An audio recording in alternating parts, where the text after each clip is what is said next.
E aí galera, eu estou aqui mais uma vez dando umas dicas de língua portuguesa para quem quiser fazer concurso, quem for fazer prova de escola, certo? E o assunto de hoje é estrutura e processos de formação de palavras, tá certo? É um assunto corriqueiro, cai em todo concurso, cai também nas provas do sexto ano, do oitavo, do nono, ensino médio também. E é um assunto que é bom de estudar porque é fácil e você compreende perfeitamente. O nosso primeiro slide ele fala sobre a estrutura das palavras. A palavra ela é dividida em elementos mórficos. O que são os elementos mórficos?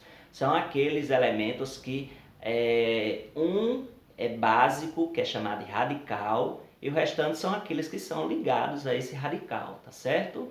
Então nós vamos ver cada um deles. Olha, o exemplo que tem aqui a palavra gatinho. Existe gatinho vem de gato, então gato tem até o T é chamado de radical, porque ele nunca vai mudar. E outros exemplos nós temos, certo? Como mais fácil de entender.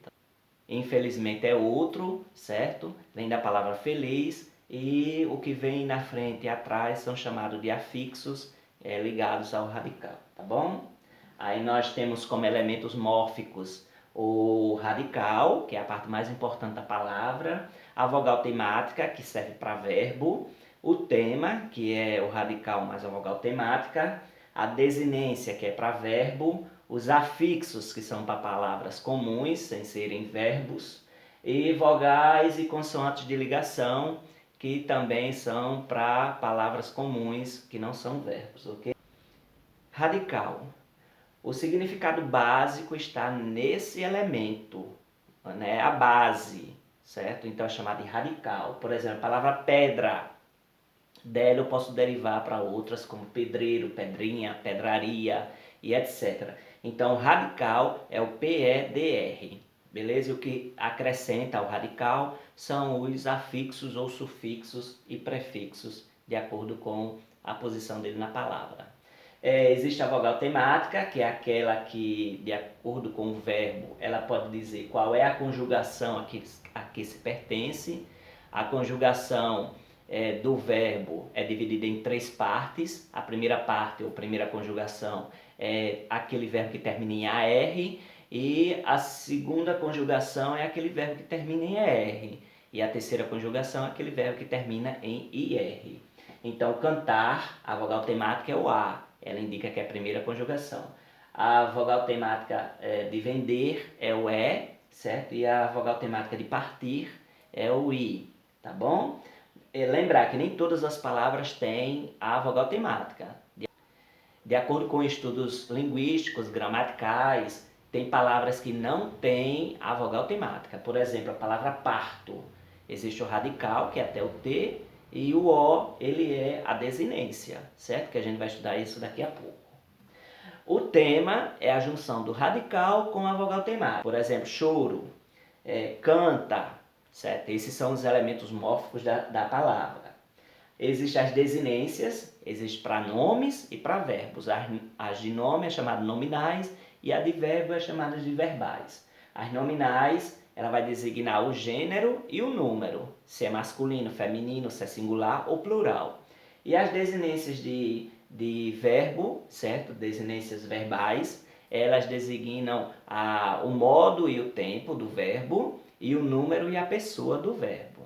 Nós temos então essas desinências. Por exemplo, a desinência de gato.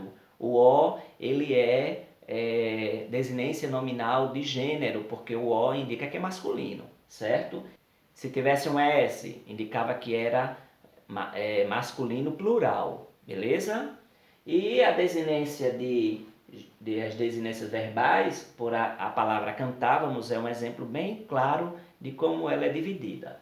Cantávamos, o cante até o T é o radical, o A é a vogal temática, o VA indica que é o modo e o tempo, e o MOS é a desinência número pessoal. Lembrar que o VA é o pretérito imperfeito do indicativo, certo? Aí tem que lembrar de verbo. E agora o acréscimo que é feito ao radical. Se for antes, é chamado de prefixo. Se for depois, é chamado de sufixo. Por exemplo, pedrada. Então, pedrada tem um radical que vai até o R, P-E-D-R, certo? E o ada, ele é um sufixo, porque ele vai depois do radical, chamado de sufixo.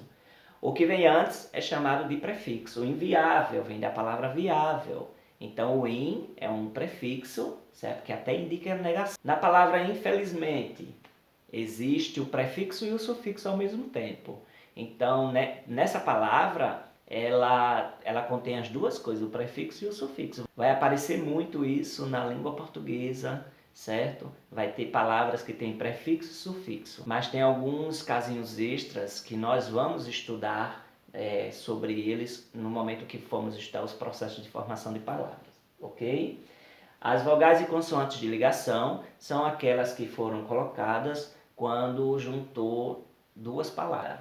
Paulada, existe a palavra pau e a palavra ada, e tem um L no meio, uma consoante de ligação para juntar, porque você sabe muito bem que na língua portuguesa não pode ficar duas vogais soltas sem ter uma consoante no meio, ok? Café e cultura, aí então a língua portuguesa trouxe isso, beleza? Se você gostou do vídeo, dá um like aí e se inscreve no canal Professor Marconildo Viegas. Eu tenho o Instagram, @Professor Marconildo Viegas, e pode seguir aí, beleza? Indicar para os amigos, compartilhar. Se tiver dúvidas, coloca aí nos comentários aqui embaixo e eu vou tentar ser o mais rápido possível para tirar as suas dúvidas, beleza?